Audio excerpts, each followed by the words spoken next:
While he was still dreaming of winning the beauty, he was docked wages by the unscrupulous boss, who claimed he shouldn't have won. Although Peter felt extremely aggrieved, he had no choice but to leave. Just after he left, a thug suddenly broke in and robbed the boss at gunpoint. The boss wanted Peter to help stop the thief, but Peter chose to ignore him to retaliate against the boss's exploitation. Although this punished the boss, on his way home, Peter found Uncle Ben lying in a pool of blood. The same thug had killed him. Peter immediately rushed out without a word.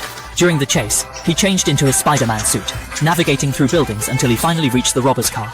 With one punch, he broke through the car's floor only to be met with gunfire. Peter had no choice but to jump onto a nearby car, following the robber to an abandoned factory.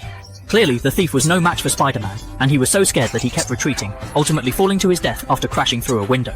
While Uncle Ben's death was avenged, Peter was racked with intense guilt. Likewise, since the general had reduced funding for Norman's research, in retaliation, Norman coerced the doctor into administering him with an experimental serum.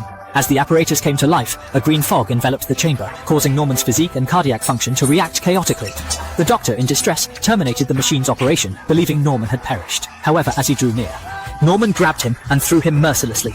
Evidently, Norman had turned completely evil. He destroyed the military's robot, and later fired a missile that killed General Lark, though he avenged himself. The firm's investors collectively agreed to remove him from power.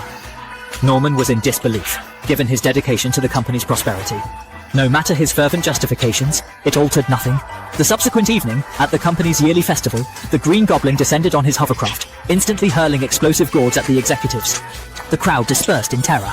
Just as a hefty boulder was poised to crash down on the bystanders, Spider-Man intervened with his webs to save them, although the senior figures were not as fortunate. The Green Goblin launched an explosive at them, reducing them to bones instantly. Casting aside his civilian disguise, Peter tackled Norman from the top of the edifice, gearing up for an epic confrontation.